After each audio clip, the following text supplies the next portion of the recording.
Ladies and gentlemen, what is going on, guys? Sergeant Moose here, back with another Evil Dead the Game video. And today, guys, I want to talk a little bit about Mia Allen.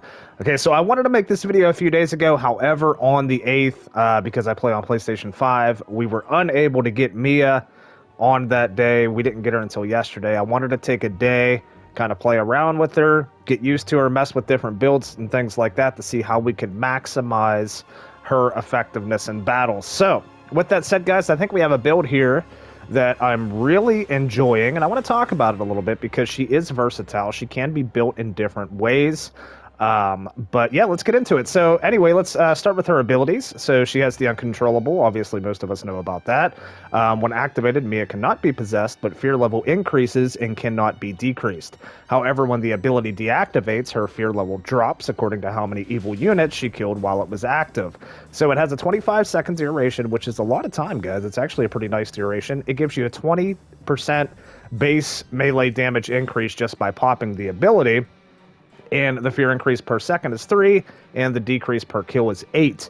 So that goes hand in hand with fear leads to anger, and this is what Mia is all about here. So, when Mia's fear level reaches a specific threshold, her damage potential increases as her fear rises. The more scared she is, the more damage she deals. So, if you look here, guys, we have a 1% damage increase after hitting the fear threshold of 20, and it goes up a tick every time until you reach max fear for a total of a 40% damage increase. So, when you hit that threshold, you'll see a number right below your fear bar on Mia's name, and also on her fear meter, you will see a pointer, a ticker right there at the 20 mark on the fear meter, so you know whenever you hit that, that's when you're going to start getting the benefits from fear leads to anger. So, maximum fear with Mia, you get a 40% damage increase out of the gate, and plus if you pop Uncontrollable to not be possessed, you'll get an additional 20 for a total of 60% damage increase with Mia. So it's definitely,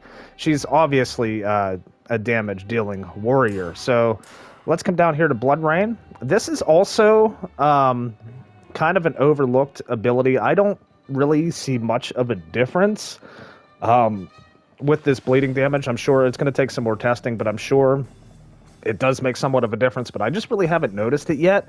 But anyway, a percentage of Mia's heavy attack damage is converted to prolonged bleeding damage. So they want you to do as many heavy attacks as possible with Mia so you can get that 10% converted to bleeding damage with the 5-second duration. Now, here's an interesting one I wanted to talk about, guys.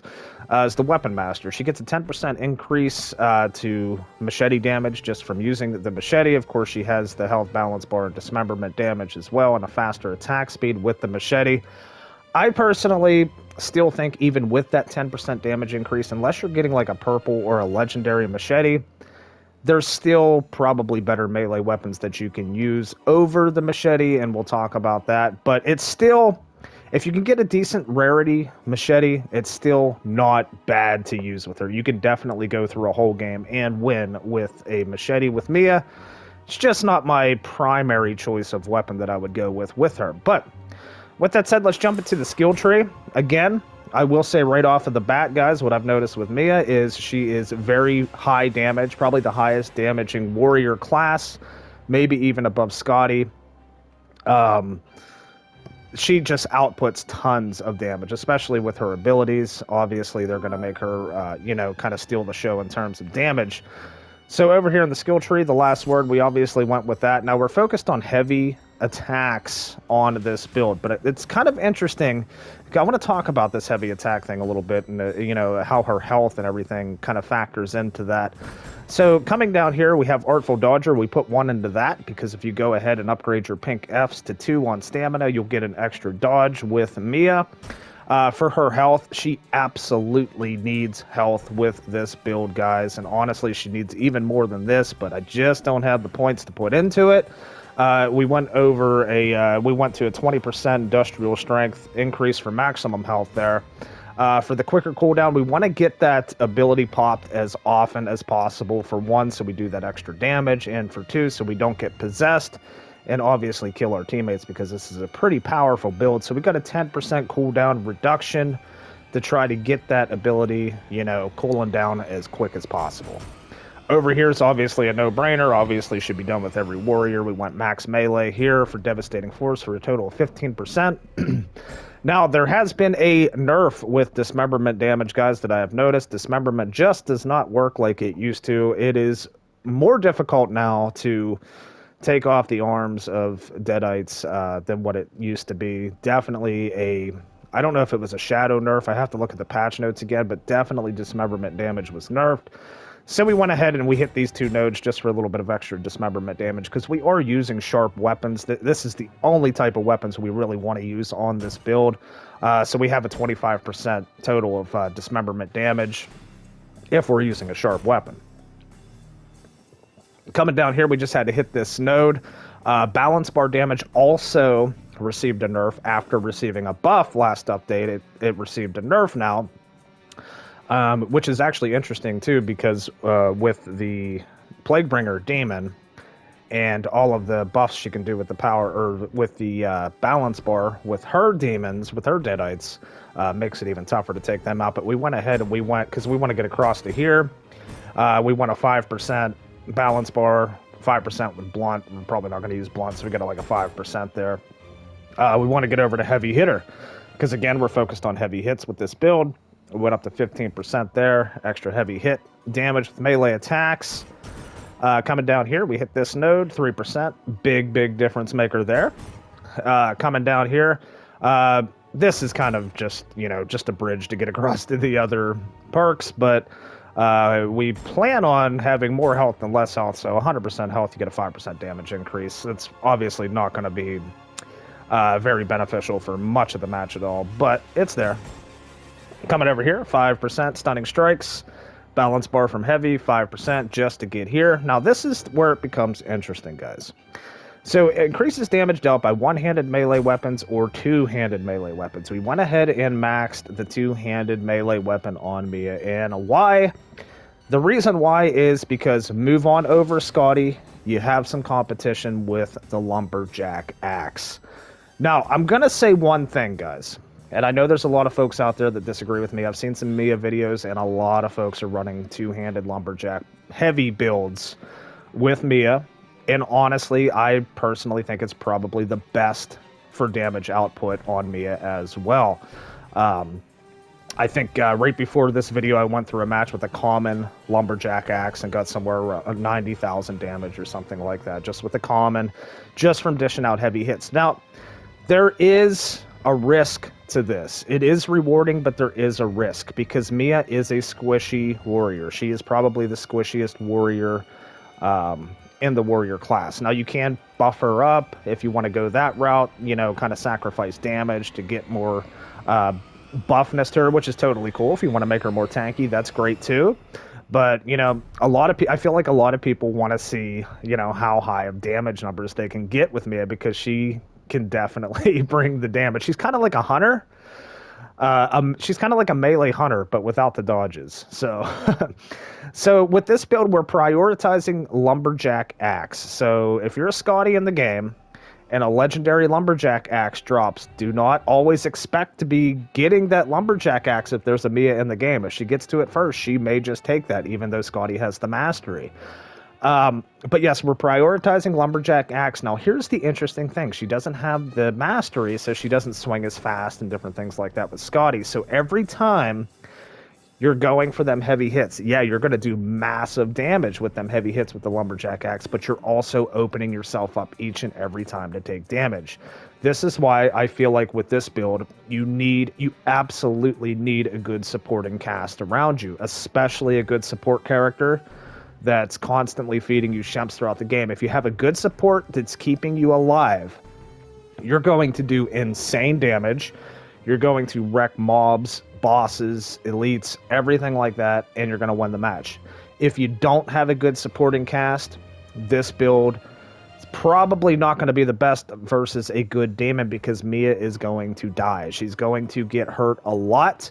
You're going to need a ton of shemps. You're going to need a ton of amulets because she is a glass cannon with this build. But it's fun nonetheless. And me, typically as a solo queue survivor, I'm kind of gambling every time I use her because it just depends, on obviously how well I perform.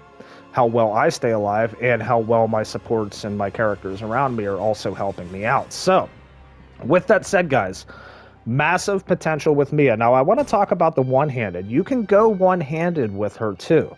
I have tried going one-handed with her with a lot of success. A lot more success staying alive and keeping my health up than with the two-handed. Reason being is because generally one-handed melee weapons have a faster swing speed than two-handed melee weapons, so you're getting them heavy hits in a lot faster. You're able to get out of battle and dodge them hits a lot easier than you are, say, with doing a heavy hit with a lumberjack axe. So with that said, guys, a lot of information here, but Mia is a ton of fun, but she does have a bit higher of a skill cap than, say, Henry or, AOD Ashe. You're not just going to coast through a match like Henry, pop your ability, tank everything, stay alive, kind of go on chill mode, cruise control, and not really worry about it. No, with her, you're going to have to watch your back.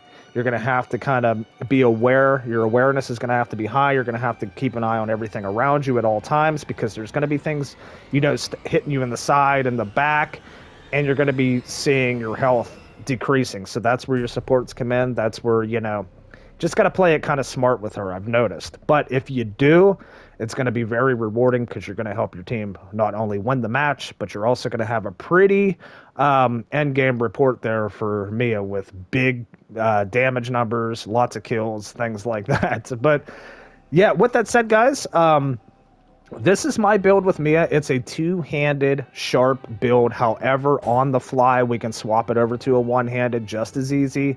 And even with this build, if you go into a match and you see a good legendary, knife or machete or something drop, obviously still go ahead and take it. You're only getting a 10% damage decrease by not going with the one-handed weapon mastery. But either way, in a nutshell, final note for Mia, guys, she is a very strong, very dangerous survivor, very strong warrior. If you're a demon and you see her in the match, you probably want to prioritize her more than anybody else, because she's just going to be wrecking mobs. She's going to be taking out, your possessed units and things like that if she has a good team. But as for warrior class, I would not say she's the best warrior. And this is after some pretty extensive testing, guys. I've been all over the skill tree, messing with things. I haven't done a tanky build with her yet. I may try that, but if I want to run a tanky warrior, excuse me, I'm just going to use Henry or Ashe, AOD Ashe. So I kind of want to keep her, glass cannony, just to kind of have some fun and see how high we can get them damage numbers. But in a nutshell, do I think she's the best? No. I still think Henry definitely is king by a long shot in the warrior class, even with his 15-second nerf to his ability. It doesn't really make much of a difference. He can extend the match. He can res your teammates. He can bring everybody back from the dead at the Dark Ones and win the game. He's just, in my opinion, still the best survivor overall in the game.